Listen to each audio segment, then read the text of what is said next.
He day I reclaimed Cedar Lake. I became the most hated man in Willow Grove, and its most powerful. A $500 fine from Loretta Vance and her homeowners association for fishing with my grieving daughter sparked it. What they didn't know, I had 4 million reasons to fight and enough bitterness to spend every dime. 2 months earlier, I was living the American dream. I'm Nathan Brooks, 42, a venture capital veteran who climbed high-stakes tech startups until cashing out with wealth beyond imagination. But money doesn't shield you from loss. Last winter, my wife Clara died after a brutal battle with pancreatic cancer, leaving me hollow and our 14-year-old daughter, Lila, raw and withdrawn. She quit talking, quit sketching, until I suggested fishing, the last thing we three did before chemo, IVs, and a quiet hospital goodbye. She said yes. On a dock by a small pond near our rental, her giggle at catching a bluegill convinced me we needed a fresh start, somewhere with water, memories, and healing. That's how we landed the Craftsman on Maple Lane in Willow Grove, a serene community around a 6-acre lake, with manicured homes and scenic paths. The realtor mentioned the HOA, trash schedules, lawn rules, paint palettes, but paused when describing Loretta Vance, the HOA president. She's passionate about the neighborhood's character, she said. I'd faced billionaires and IPOs. How bad could one zealous rep be? I found out one April Saturday.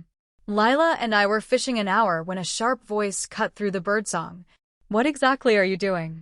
Loretta, blonde bob, iron tracksuit, tablet like a summons, marched up, eyeing us like squatters. Good morning, I said, standing. I'm Nathan Brooks, moved to Maple Lane 2 months ago. Just fishing with my daughter. She ignored my hand. Fishing's prohibited in Cedar Lake, Mr. Brooks. You're violating HOA rules. As president, I'm issuing a $500 fine. Lila stiffened. I stayed calm. There's a mistake. The realtor said fishing was an amenity. Loretta's smile was cold. The rule changed last month. Residents were emailed. Ignorance isn't an excuse.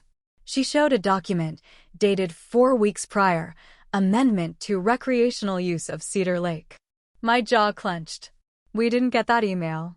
I manage communications, she snapped. Check your spam. I pressed. Why ban fishing? The lake's healthy. She sniffed at our tackle box. Environmental impact, odor. Bait attracts pests. Some find it unpleasant with their morning espresso. Optics, not ecology. I said we catch and release cleanup. This isn't a public park, she retorted. Willow Grove has standards. New residents often struggle. Her glance at Lila lit my fuse. We'll pack up, I said, arm around Lila. Email the fine and regulation. Her victorious smile grated. As we walked home, Lila wiped tears. Why was she so mean? Some love power more than people, I said. That night, I scoured inboxes, spam, and community sites, no fishing ban.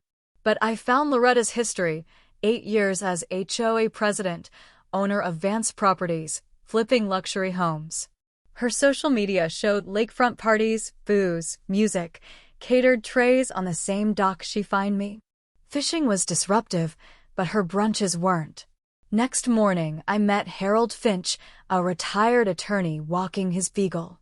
Mentioning Loretta, he sighed. She got you? Obscure fine, royal attitude. Over coffee, he shared a folder.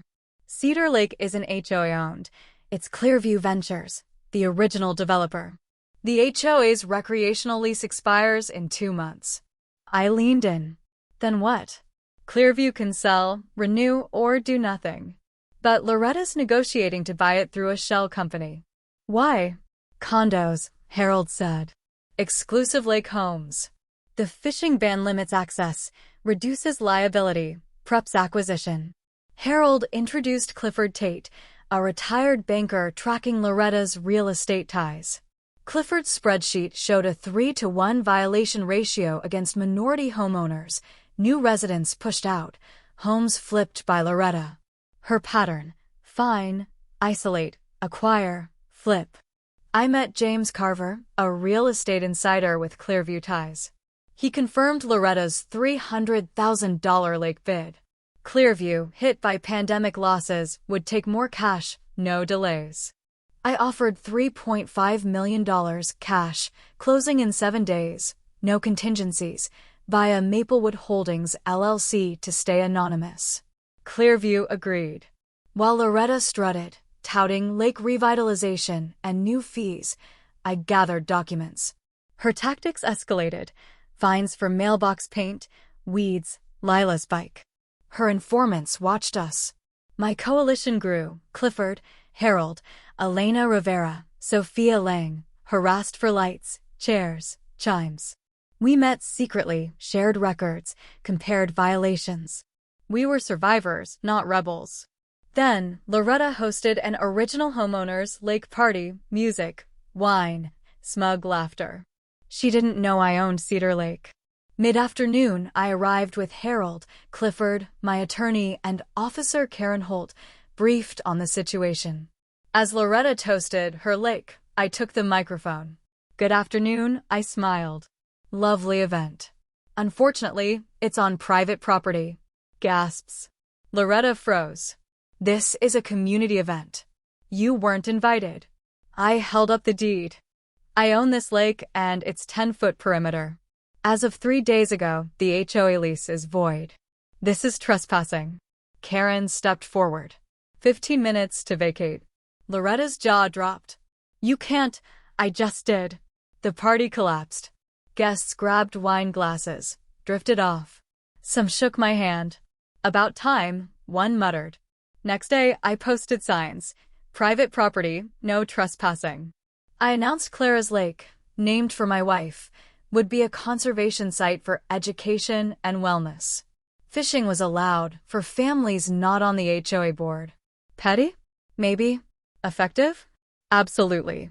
When Loretta smeared me in local media, I released water quality tests showing HOA neglect caused algae and pollution, plus footage of Loretta pouring something into the lake at midnight. She was arrested for trespassing and attempted contamination. More unraveled: misused HOA funds, resident threats, bribes to Harold, recorded by the ethics lawyer. Facing lawsuits, charges, and ruin, Loretta resigned. The community dissolved the HOA leadership. Sophia was elected president, enacting term limits and an ethics committee. At a meeting, I announced I've acquired 23 mortgage notes in Willow Grove, including Ms. Vance's. I won't foreclose, but I'll refinance for homeowners committing to an ethical HOA. Applause erupted.